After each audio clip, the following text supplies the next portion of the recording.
En la Inglaterra de los años 70, el aire estaba impregnado de desesperanza. El Reino Unido estaba al borde del colapso. Calles llenas de basura y huelgas, callejones oscuros repletos de almas perdidas y un desempleo que devoraba cualquier esperanza de un futuro mejor. En este escenario desolador, el espíritu de la anarquía no era solo un eco lejano, sino un grito colectivo de una nación en crisis. Para aquellos que nacieron en el lugar equivocado, el futuro se asemejaba a un espejo roto, reflejando una realidad aún más oscura y despiadada. Fue en este contexto turbulento que, en una noche de diciembre de 1976, la televisión británica se preparaba para un momento histórico, o, para algunos, un error irreparable. El programa Today, presentado por Bill Grundy, solía ser un talk show rutinario y casi monótono, pero aquella noche prometía algo diferente: una entrevista con la banda Queen. Sin embargo, el destino, o quizás la mala suerte, tenía otros planes. Cuando la legendaria banda canceló a última hora, los productores, desesperados, recurrieron a lo que tenían a su alcance: una joven banda de punk, provocadora y rebelde, que ya estaba causando revuelo en la escena underground de Londres. Su llegada fue como una tormenta, literalmente. Acompañados por un grupo de amigos, entre ellos otra banda punk, el caos ya se estaba gestando detrás de cámaras, antes incluso de que éstas comenzaran a grabar. Mientras esperaban el inicio del programa, los productores ofrecieron alcohol, lo que sirvió como combustible para el temperamento explosivo de los jóvenes músicos. En cuanto comenzó la transmisión, fue como abrir las puertas del infierno en vivo. Su actitud no era simplemente rebelde, encarnaba el descontento de toda una generación que se sentía abandonada por el sistema. En cuestión de minutos, palabras ofensivas resonaron en las pantallas de los hogares británicos, algo totalmente inédito en la televisión del país. Horas más tarde, la prensa estaba enloquecida, repitiendo una y otra vez la misma pregunta: ¿quiénes son estos punks? La respuesta era clara: los Sex Pistols.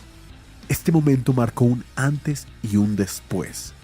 El repentino éxito y la repercusión mediática los lanzaría al estrellato, pero también trazarían el camino hacia su decadencia, impulsada principalmente por un futuro integrante que cambiaría para siempre la ya turbulenta historia de la banda.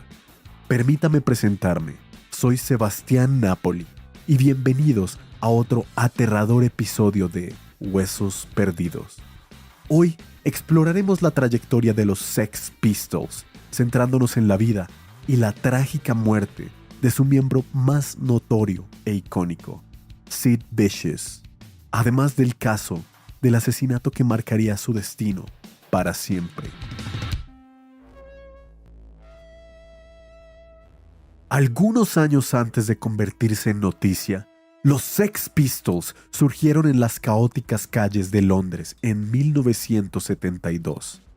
En ese entonces, 3 adolescentes, Steve Jones, voz, Paul Cook, batería, y Wally Nightingale, guitarrista, formaron una banda llamada The Strand, también conocida como The Swankers. El punk apenas estaba naciendo como movimiento, y estos jóvenes buscaban lugares donde reunirse e intercambiar ideas.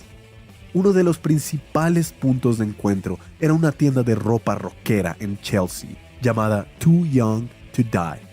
La tienda pertenecía a Malcolm McLaren, un hombre que más tarde se convertiría en una figura clave del punk rock en Londres. Gran parte de la influencia de la tienda provino de su asistente, conocida como Jordan, quien destacaba por su estilo audaz y radical.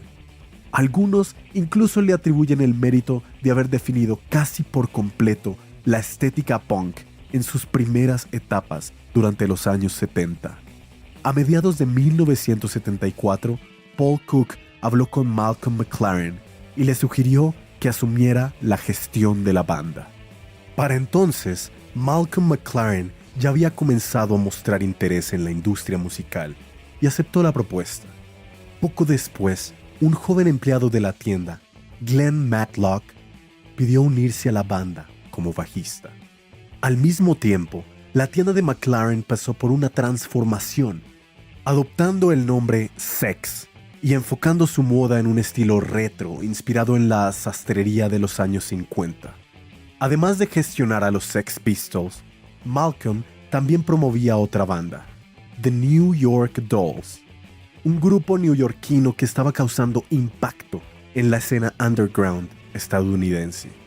Su experiencia con la banda estadounidense fortaleció aún más su interés por el mundo de la música. Tanto así que en mayo de 1975 regresó de un viaje a Estados Unidos completamente entusiasmado con The Strand, que para ese entonces ya realizaba pequeñas presentaciones en Londres. Su primera decisión como manager fue despedir al guitarrista Wally Nightingale.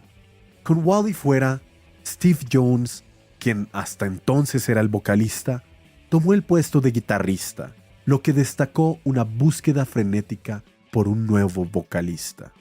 Para encontrar a la persona adecuada, la banda y su entorno comenzaron a recorrer la escena punk londinense y las calles en busca de alguien con la actitud necesaria. Pero no solo buscaban a alguien que supiera cantar. Querían a alguien que representara el espíritu del punk, desafiantes, inconformistas y caóticos. Sin embargo, muchos rechazaron la oferta. Además, la mayoría de los jóvenes aún tenía el cabello largo, lo que contrastaba completamente con la imagen desaliñada y de pelo corto que se estaba convirtiendo en el sello del punk británico. Todo cambió en agosto de 1975, cuando un joven de 19 años apareció usando una camiseta con la frase "Odio a Pink Floyd". Su nombre era John Lydon, un chico de aspecto problemático, con los dientes descuidados, pero con una energía que llamó la atención. Aceptó la oferta para unirse a la banda, y en su primer ensayo llegó con el cabello teñido de verde. Para su audición, escogió interpretar I'm 18 de Alice Cooper. Su actuación impresionó a todos y John fue aceptado como el nuevo vocalista de la banda. Mientras tanto, Nick Kent, un periodista musical que ocasionalmente tocaba la guitarra con ellos, se distanció del proyecto. Su salida llevó a la banda a buscar un nuevo guitarrista, lo que los llevó a publicar un anuncio con un mensaje claro y desafiante. Buscamos un guitarrista prodigio, menor de 20 años, y que no sea peor que Johnny Thunders. Este proceso llevó a la incorporación de Steve New como segundo guitarrista junto a Steve Jones. Sin embargo, su permanencia en la banda fue efímera, durando apenas un mes. Durante ese tiempo, la banda finalmente decidió un nuevo nombre. Varias opciones fueron consideradas, pero la decisión final fue clara: Sex Pistols. El nombre representaba perfectamente la ideología juvenil, provocadora y descarada que la banda quería proyectar. Su primer concierto oficial se programó para noviembre de 1975 en la Escuela de Arte St. Martin. Ese espectáculo marcó el inicio de una nueva etapa. Los Sex Pistols comenzaron a conseguir más presentaciones en universidades de Londres, y no pasó mucho tiempo antes de que su estilo de vestir se convirtiera en una tendencia entre los fanáticos. Conscientes de su influencia, para la primavera de 1976, la banda había consolidado una estética que encaraba su ideología de revuelta y confrontación. Su vestimenta podría describirse como anti-moda. Las chaquetas de cuero negro se volvieron un elemento clave, a menudo personalizadas con tachuelas, imperdibles, cadenas y frases pintadas a mano. Al mismo tiempo, la tienda de Malcolm McLaren se convirtió en un centro de moda punk. vendiendo camisetas con mensajes provocadores, imágenes impactantes y palabras escritas a mano o con plantillas. Los punks se destacaban visualmente con pantalones rasgados, botas pesadas y cadenas envueltas alrededor del cuello. Los Sex Pistols se convirtieron en un vehículo perfecto para difundir estas ideas, incluida la filosofía anarquista que pronto serían sinónimo de su imagen. Esto quedó aún más claro en febrero de 1976, cuando, después de un concierto, la banda recibió su primera crítica profesional. Aunque el crítico señaló que la habilidad musical de los Sex Pistols no era su punto fuerte, destacó algo innegable. El verdadero espectáculo era el caos que desataban. En los meses siguientes, los Sex Pistols tocaron en varios lugares clave, incluyendo el legendario 100 Club en Londres. A partir de ese momento, tanto el público como los críticos comenzaron a ver el punk rock como el futuro de la escena musical underground de la ciudad. Al mismo tiempo, la banda empezó a hacerse famosa por las peleas que estallaban en casi todos sus conciertos. Curiosamente, en este mismo periodo, los Ramones también estaban consolidando su reputación como una de las bandas más influyentes del punk rock. Sin embargo, los Sex Pistols los rechazaban por completo. Para ellos, la imagen de los Ramones con su cabello largo chocaba con la estética cruda y desaliñada del punk británico. En abril, realizaron una serie de conciertos en pequeñas ciudades y pueblos del norte de Inglaterra, mientras comenzaban a grabar sus primeros demos. Entonces, en mayo, un concierto en Manchester allanó el camino para otro espectáculo. El mes siguiente, en el Leicester Free Trade Hall, un evento que pasaría a la historia. Esa noche, Manchester abrazó el movimiento punk rock, dando origen a su propia escena musical. Para julio, dos bandas emergentes de Londres, The Clash y The Damned, debutaron como teloneros de los Sex Pistols. Este evento marcó el comienzo de una mayor camaradería entre las bandas punk de Londres. Incluso los Sex Pistols, conocidos por su actitud despectiva, asistieron a un concierto de los Ramones en el famoso Dingwalls, en una de sus pocas noches libres. En los meses siguientes, la banda lanzó varias canciones con letras radicales y provocadoras. En septiembre se embarcaron en su primera gira completa por Gran Bretaña.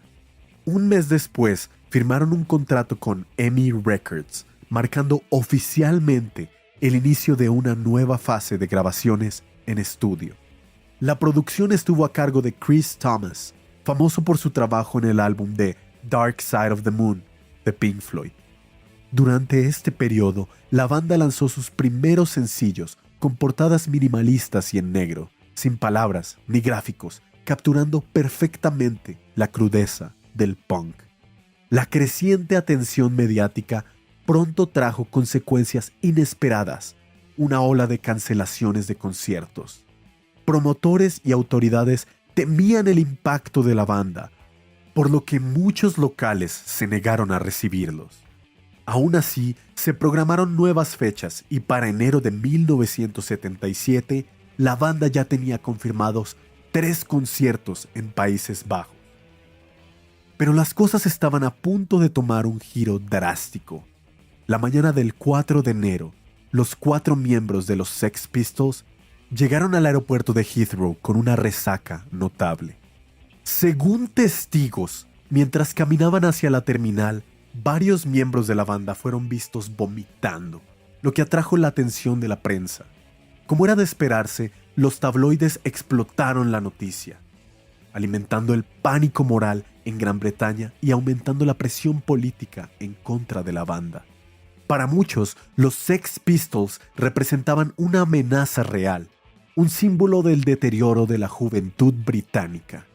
En respuesta, EMI Records cedió a la presión y rescindió su contrato con la banda. Al mismo tiempo, la prensa amarillista intensificó su cobertura, publicando historias cada vez más sensacionalistas. consolidando aún más la imagen de la banda como sinónimo de caos y destrucción. Un mes después, el manager Malcolm McLaren anunció que el bajista Glenn Matlock había sido expulsado de la banda. Según él, la razón era simple: hablaba demasiado sobre Paul McCartney. Más tarde se supo que, aunque Glenn era uno de los mejores músicos del grupo, su estilo no encajaba con la imagen que la banda quería proyectar. Su amor por The Beatles también era visto como incompatible con la filosofía rebelde del punk rock. Así comenzó la búsqueda de un nuevo bajista que encarnara verdaderamente el espíritu de los Sex Pistols. No tardaron en encontrarlo. El elegido fue un amigo de John Lydon, el problemático, infantil y carismático Sid Vicious, de 19 años. Desde el principio, los demás miembros lo consideraban inestable, pero admitían que su imagen era justo lo que los Sex Pistols necesitaban. Sid Vicious había nacido como John Simon Ritchie y creció en el sureste de Londres. Como muchos jóvenes de la época, provenía de un hogar disfuncional. Su padre, un trombonista de jazz y exguardia del Palacio de Buckingham, lo abandonó completamente. Su madre, Anna Beverly, luchó por criarlo sola y, en su desesperación, recurrió a la venta de drogas para sobrevivir. Más tarde, Sid y su madre se mudaron al este de Londres, donde conoció a John Lydon. En este periodo, Anne cayó aún más en la adicción a la heroína, dejando a Sid sin apoyo ni estabilidad familiar. En la Westminster Kingsway College, Sid habló con un orientador escolar sobre su situación en casa y sus pensamientos suicidas. El caso fue remitido a otro profesional, pero al final nadie parecía realmente interesado en ayudarlo. A los 16 años, Sid Vicious fue expulsado de su casa y pasó la mayor parte del tiempo en la calle, dependiendo de la ayuda de amigos para sobrevivir. A los 17 años, un incidente con el hámster de John Lydon, que también se llamaba Sid, daría origen a su apodo. El pequeño animal mordió la mano de Sid Ritchie, quien reaccionó exclamando: "Sid es realmente vicious". Vicious significa feroz o violento en inglés. Desde ese momento, John Lydon comenzó a llamarlo Sid Vicious. Aunque John Lydon era su amigo más cercano, Sid también formaba parte de un grupo conocido como el Cuarteto John, que incluía a otros dos amigos llamados John. Juntos frecuentaban la escena punk londinense, especialmente en las tiendas de ropa de Malcolm McLaren. Por aquel entonces, John Lydon ya tenía una banda, The Strand, pero él y Sid tocaban juntos en la calle para ganar algo de dinero extra. Mientras John tocaba el violín, Sid intentaba tocar la guitarra acústica. Hacían versiones de Alice Cooper, que eran tan malos que la gente a menudo les daba dinero solo para que dejaran de tocar.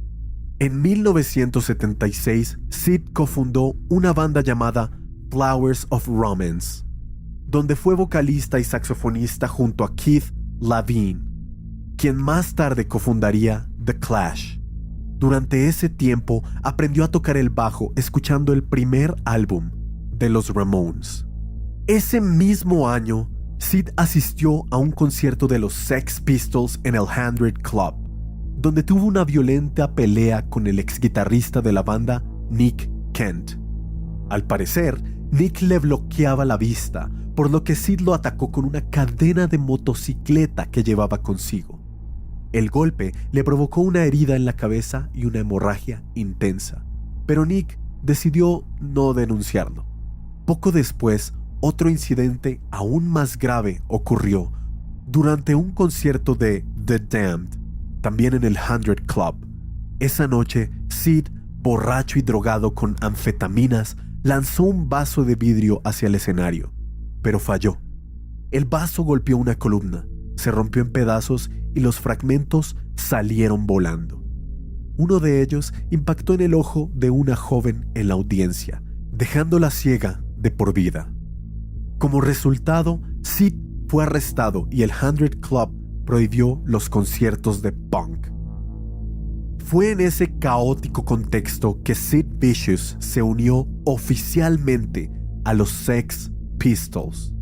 A pesar de su reputación violenta, su personalidad excéntrica y anarquía parecía encajar perfectamente con la imagen de la banda. Sin embargo, en los primeros ensayos quedó en evidencia un gran problema. Sid no sabía tocar el bajo. Para entonces, los Sex Pistols ya no eran solo una banda. Se habían convertido en un fenómeno mediático, conocidos por sus conciertos caóticos, sus provocadoras declaraciones y sus constantes escándalos.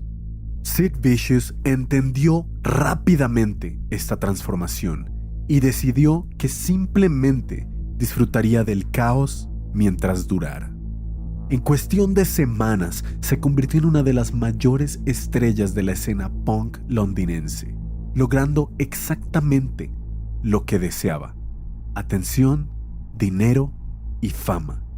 Pero Sid, sonriente y despreocupado, comenzó a desaparecer poco a poco, sumergiéndose en un mundo de drogas y autodestrucción.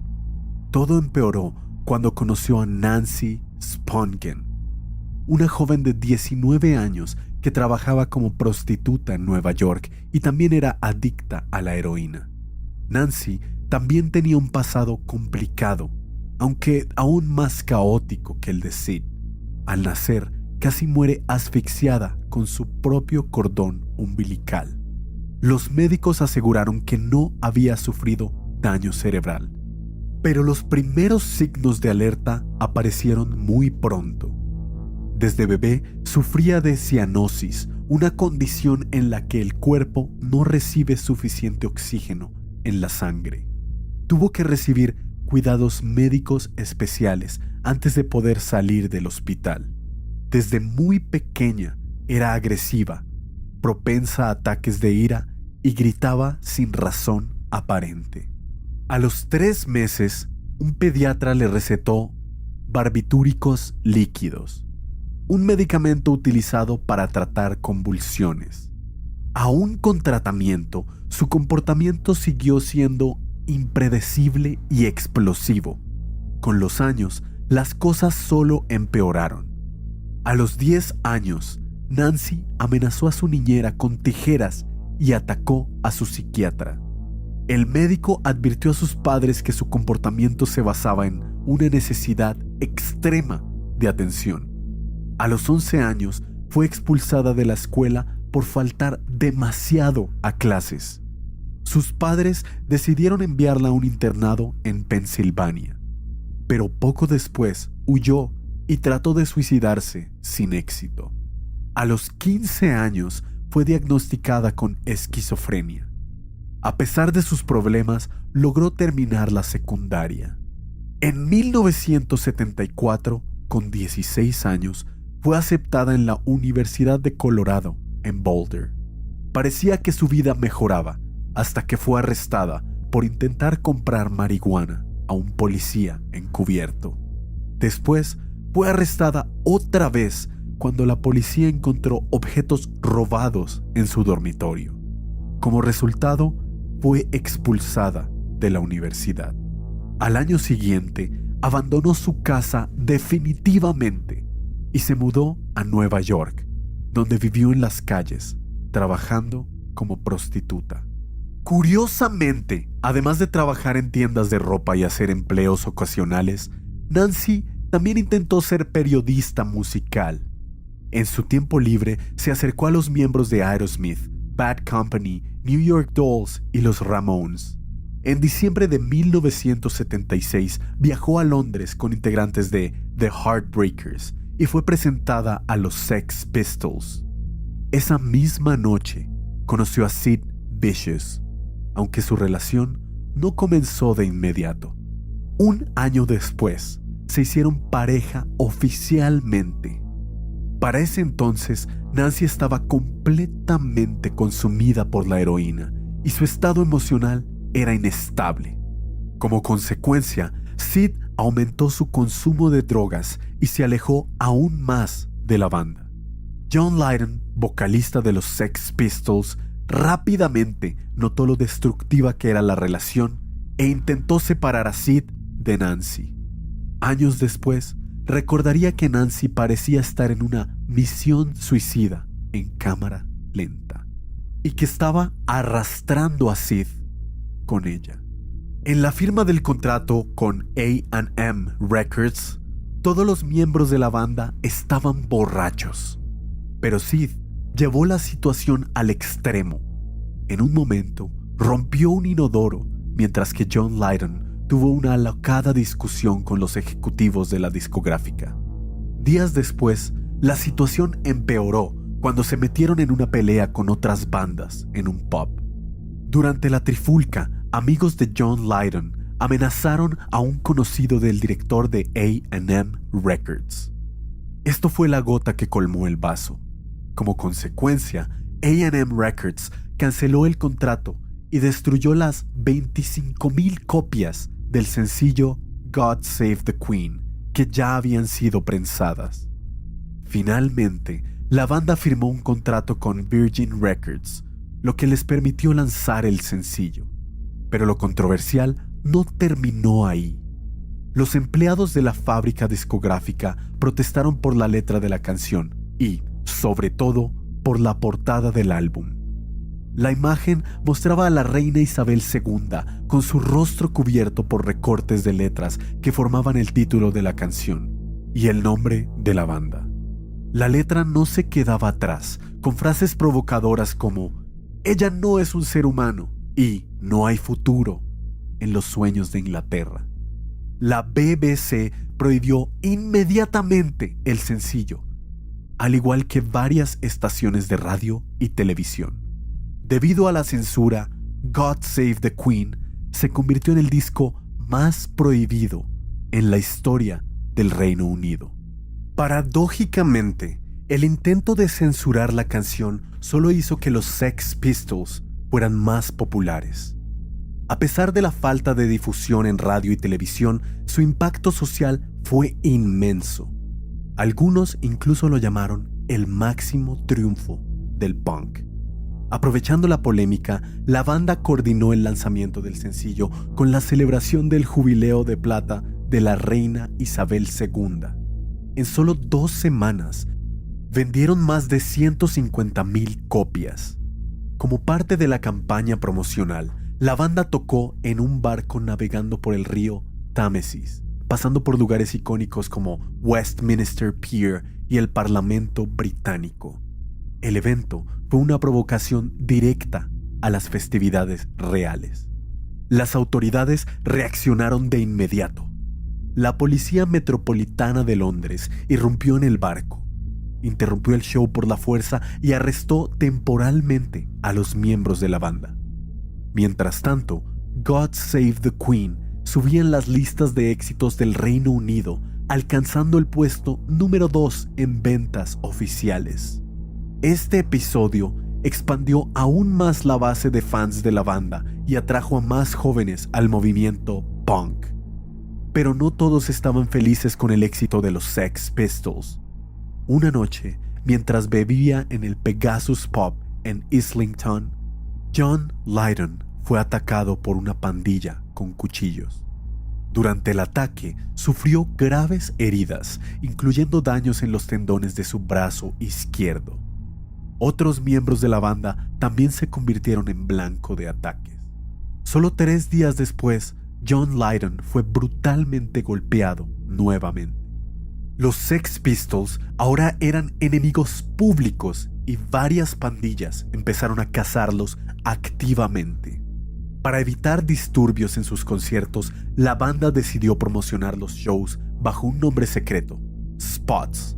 Sex Pistols on Tour Secretly, o los Sex Pistols en Tour secretamente. Mientras tanto, Malcolm McLaren comenzó a trabajar en el presupuesto para una película sobre los Sex Pistols.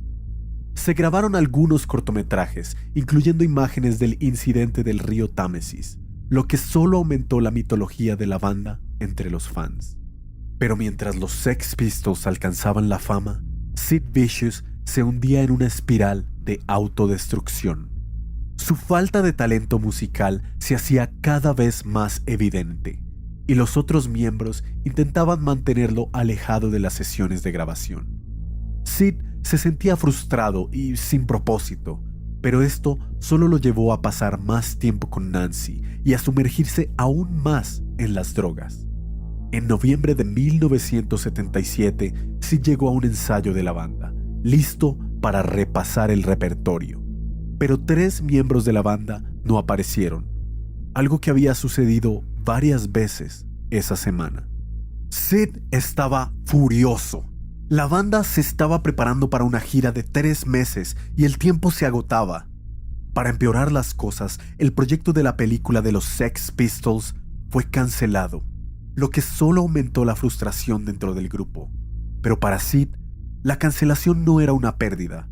Creía que una película destruiría la esencia cruda de la banda. En una entrevista, declaró que se consideraba el bajista de la mejor banda de rock de todos los tiempos del universo. Respecto a la película, la calificó como una idea estúpida, insistiendo en que los Sex Pistols solo debían seguir tocando sin parar. Pero la realidad de la banda era muy diferente y su frustración creció aún más. Después de un concierto particularmente exitoso, Sid estaba brevemente eufórico, pero la tensión dentro de la banda rápidamente lo devolvió a un estado de desesperación. Una noche, mientras se hospedaba en el Ambassador Hotel en Bayswater, Sid sufrió un colapso mental e intentó arrojarse desde el 3er piso. Lo único que evitó su suicidio fue que Nancy logró sujetarlo justo a tiempo. Pero Sid no estaba agradecido. Enfurecido, agarró a Nancy del cabello y golpeó su cabeza repetidamente contra la pared. Los golpes fueron tan violentos que comenzó a sangrar profundamente. Cuando estaba a punto de perder el conocimiento, Sid de repente se detuvo y se puso a llorar. 2 horas más tarde, la recepcionista del hotel, que había escuchado el alboroto, entró en la habitación. Encontró sangre en las paredes y de inmediato llamó a la policía. Cuando fueron interrogados, Nancy se negó a presentar cargos, a pesar de que los oficiales confiscaron sus medicamentos. Ambos fueron liberados poco después, pero la prensa sensacionalizó el incidente, aumentando aún más la controversia en torno a la pareja. Para la banda, esto fue la señal definitiva de que debían deshacerse de Nancy. Con el apoyo de los organizadores de la gira, elaboraron un plan para enviarla de vuelta a Nueva York. Pero Nancy descubrió el plan y lo frustró. Mientras tanto, Sid se hundía aún más en su adicción, alejándose cada vez más de la banda. Aún así, lo llevaron a la gira por Estados Unidos, que ya había sufrido múltiples retrasos por problemas de visado de John Lydon. Desde el inicio de la gira por Estados Unidos, Sid Vicious fue arrestado en Memphis por intentar comprar drogas. Tras ser liberado, fue golpeado por un grupo de guardias de seguridad de Warner Bros., la discográfica que apoyaba la gira. En uno de los conciertos, antes de subir al escenario, Sid se cortó el pecho con una hoja de afeitar y escribió en su piel: "Give me a fix", dame una dosis. Según él, estaba intentando suicidarse, pero no funcionó. Como era de esperarse, los medios hicieron un escándalo con el incidente. En San Antonio, en otro show, Sid insultó al público, lo que provocó que alguien le arrojara una lata de cerveza en la cabeza. En otro concierto, golpeó a un fan con su bajo. Luego, en Dallas, en medio de un síndrome de abstinencia, escupió sangre en un fanático que había subido al escenario. El fan le devolvió el golpe con un puñetazo en la cara. Al bajar del escenario, Sid atacó a un fotógrafo y después se peleó con un guardia de seguridad. Incluso se enfrentó a su propio guardaespaldas. Terminó hospitalizado con heridas de peleas anteriores. Mientras tanto, John Lydon estaba al borde del colapso, consumiendo una cantidad descontrolada de drogas. Más tarde, el guitarrista Steve Jones y el baterista Paul Cook admitieron que estar con Sid y John se había vuelto insoportable. Siempre que Sid desaparecía era porque se estaba metiendo en problemas, y John estaba tan drogado que creía que era Dios. Apenas 7 conciertos después del inicio de la gira, la relación entre John Lydon y Malcolm McLaren colapsó por completo y la banda se estaba desmoronando. Aunque la gira de los Sex Pistols era uno de los eventos más esperados en la escena punk estadounidense, la caída de la banda fue más rápida de lo que cualquiera imaginaba. El 17 de enero de 1978, el grupo viajó a Los Ángeles. Sid, en un estado deplorable, logró llegar a Nueva York con la ayuda de un amigo.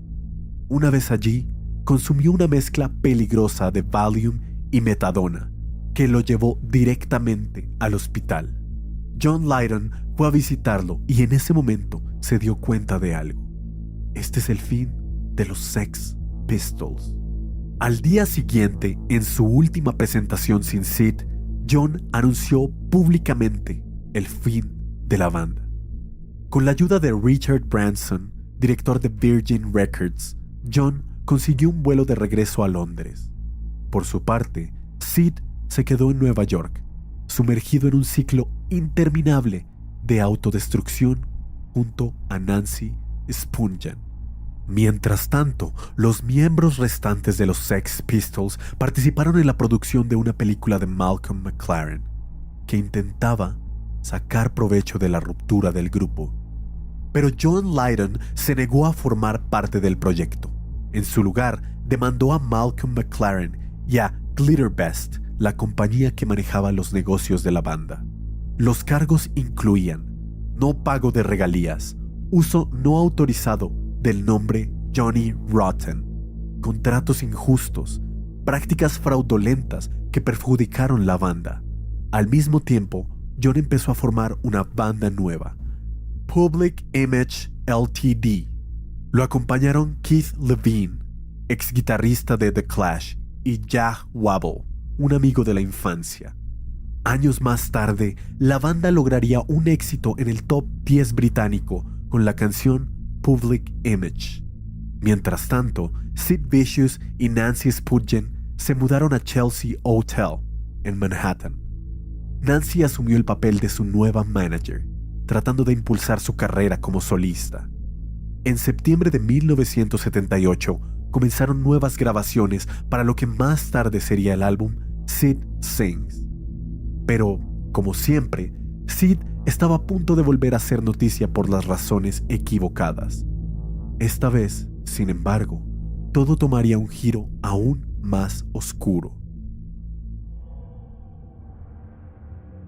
En la mañana del 12 de octubre de 1978, la policía de Nueva York recibió un llamado sobre un incidente en el Chelsea Hotel. Al llegar, el personal del hotel los llevó hasta una habitación, donde encontraron el cuerpo sin vida de Nancy Spungen en el baño. Había sido apuñalada en el abdomen con un cuchillo de caza. Sid fue encontrado deambulando por el pasillo, en un estado de confusión y desorientación. El personal del hotel lo retuvo hasta que llegaron las autoridades. El oficial que lo arrestó fue el sargento Thomas Kilroy. En su primer interrogatorio, Sid confesó. Dijo que la noche anterior habían discutido y él la había apuñalado, pero que no quería matarla. Sin embargo, cuando se desintoxicó, retractó su confesión, asegurando que no recordaba nada de lo que sucedió. A medida que avanzaba la investigación, la policía descubrió que Sid y Nancy habían organizado una fiesta la noche anterior en su habitación. Varios invitados confirmaron que Sid había consumido una cantidad extrema de drogas, incluyendo 30 pastillas de Tuinal. Esto hizo que fuera imposible rastrear quién había entrado o salido de la habitación durante la noche. Algunos testigos afirmaron que Nancy aún estaba viva a las 5 a.m., lo que sugería que Sid estaba demasiado drogado como para haber cometido el asesinato. Aún así, debido a su confesión inicial, Sid fue oficialmente acusado del homicidio en segundo grado. El arma homicida, un cuchillo Jaguar K11, fue encontrada en la habitación y había sido comprada por la propia Nancy días antes, como un regalo para Sid. Con el principal sospechoso bajo custodia, Malcolm McLaren intentó contratar a los mejores abogados para defenderlo, pero no tuvo éxito. En su lugar, Jim Merberg, abogado de la compañía de Malcolm, asumió la defensa. Merberg logró que Sid saliera bajo fianza, pagando $50,000, una suma cubierta por Virgin Records. Bajo las condiciones de su fianza, Sid debía permanecer en Nueva York y reportarse con la policía todos los días. Tras su liberación, Sid llegó al Chelsea Hotel bajo la supervisión de su madre, Anne Beverly, y Malcolm McLaren. Ambos estaban convencidos de su inocencia.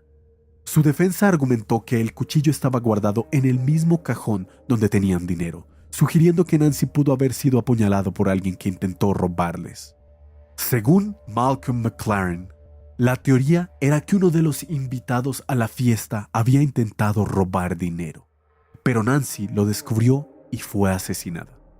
Para probarlo, la defensa contrató a un investigador privado y a un psiquiatra forense, Stephen Teach, para analizar el estado mental de Sid. El informe fue alarmante. Sid estaba totalmente desconectado de la realidad. Hablaba de la clase trabajadora en Berlín mientras miraba fijamente el televisor. El Dr. Teach advirtió que Sid no debía quedarse solo, pero su advertencia fue ignorada. Durante una entrevista con el periodista Bernard Clark, Sid Vicious hizo una declaración escalofriante sobre la muerte de Nancy. Dijo que Nancy siempre decía que no viviría más allá de los 21 años. Cuando el periodista le preguntó dónde quería estar en ese momento, Sid respondió sin dudar: quiero estar bajo tierra. Mientras tanto, los miembros sobrevivientes de los Sex Pistols se reunieron para grabar un álbum de canciones navideñas con la intención de recaudar fondos para la defensa legal de Sid. Al mismo tiempo, se empezaron a vender camisetas con una frase perturbadora: ella está muerta, yo sigo vivo, yo soy yo. Mientras esperaba el juicio, Sid comenzó nuevas relaciones con varias mujeres. Entre ellas estaban Judy Nyland, una música punk, Connie Grip, la exnovia de D.D. Ramone, y Michelle Robinson, todas ellas con antecedentes de consumo de drogas. El 5 de diciembre de 1978, Sid asistió a una fiesta del Hurrah Nightclub en Nueva York, donde tocaba la banda Skafish. En el evento intentó coquetear con Tara, la técnica de batería de la banda. Cuando ella lo rechazó, Sid la pellizcó agresivamente. Su novio, Todd Smith, intervino y se desató una pelea. Sid rompió una botella de cerveza, la afiló y cortó la cara de Todd, dejándole 5 puntos de sutura. La policía fue llamada y Sid fue arrestado por agresión. En su audiencia, el juez determinó que había violado las condiciones de su fianza. Debido a esto, fue enviado de vuelta a la cárcel. Antes de ser trasladado, fue obligado a ingresar a un programa de desintoxicación. Más de un mes después, Sid volvió a comparecer ante el tribunal y se le concedió una nueva fianza, esta vez por $10,000. Las restricciones se relajaron. Ahora solo necesitaba reportarse con la policía 3 veces por semana. Sin embargo, se agregó una nueva regla. Sid tenía prohibido visitar clubes nocturnos y debía continuar su tratamiento de desintoxicación en la prisión de Rikers Island. Su equipo legal vio esto como una oportunidad estratégica. Creían que podían usar la situación para humanizar a Sid ante el tribunal, mostrándolo no como un criminal, sino como un joven problemático en necesidad de ayuda. Su madre, Anne Beverly, incluso dio entrevistas a la prensa, insistiendo en que el mundo finalmente vería lo que su hijo era: un buen chico. Pero el destino tenía otros planes.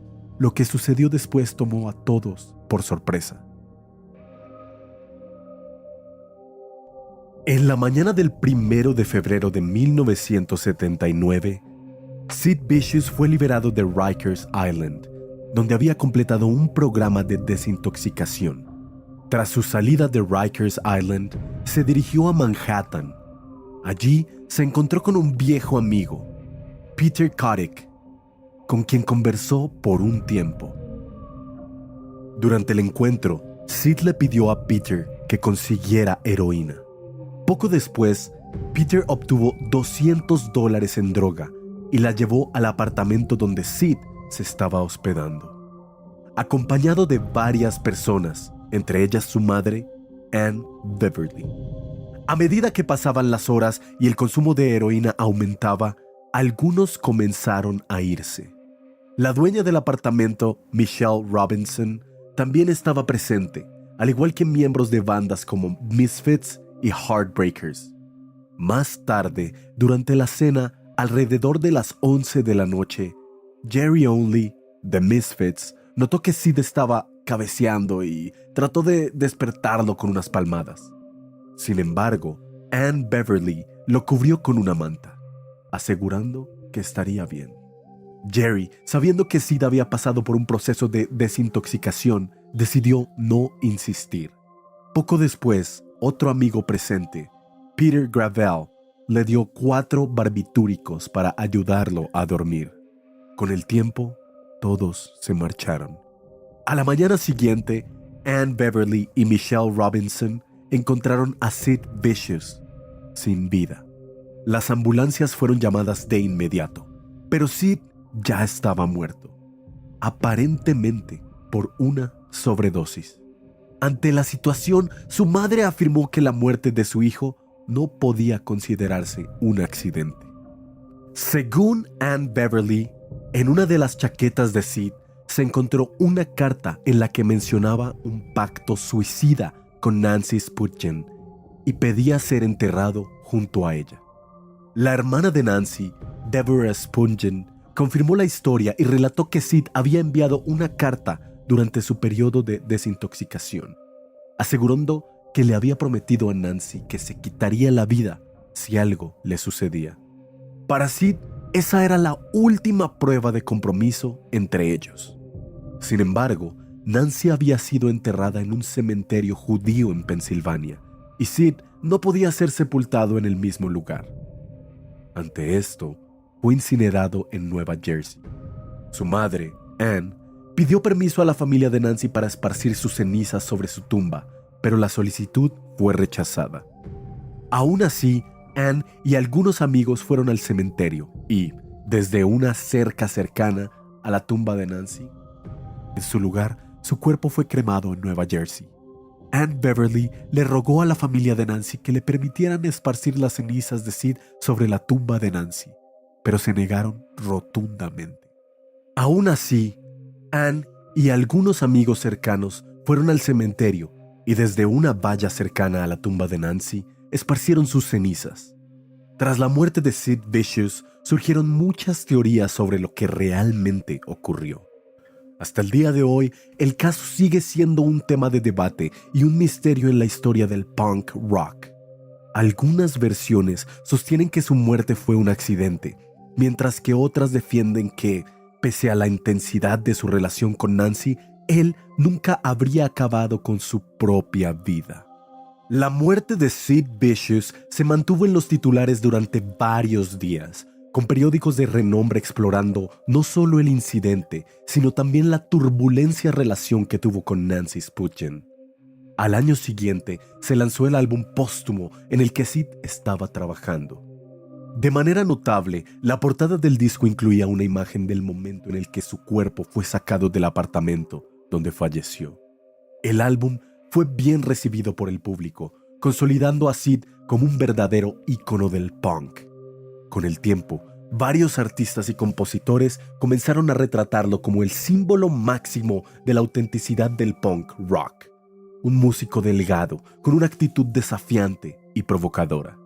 Por otro lado, John Lydon, ex vocalista de los Sex Pistols, declaró que todo lo bueno de Sid se perdió cuando entró a la banda. Según él, Sid se sentía aislado porque no era el mejor músico del grupo. En 1986 se estrenó la película Sid y Nancy, una representación sensible e incluso amable de la historia.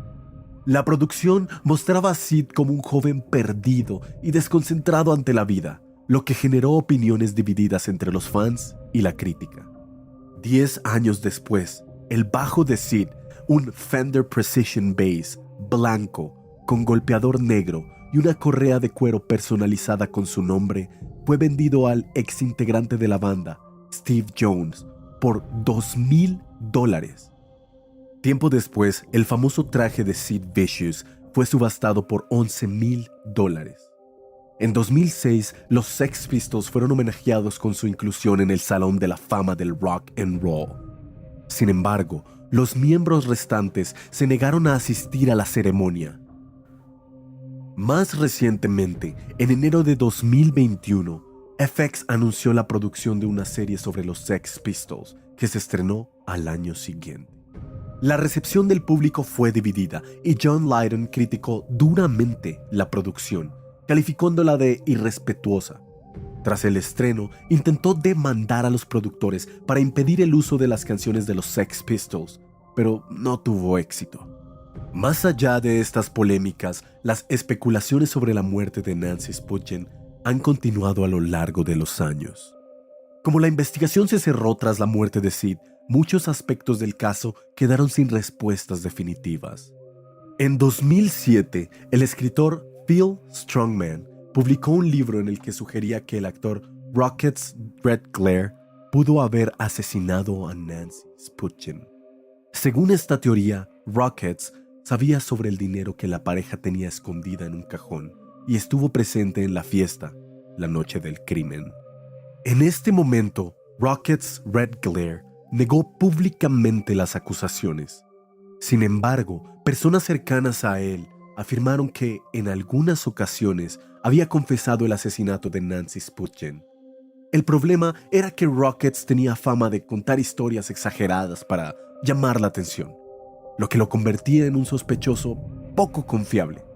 Además, en el mismo libro, Phil Strongman señaló a un posible cómplice, el punk Neon Leon, quien vivía en el mismo complejo de apartamentos y fue encontrado con algunas pertenencias de Sid Vicious, incluida su chaqueta de cuero.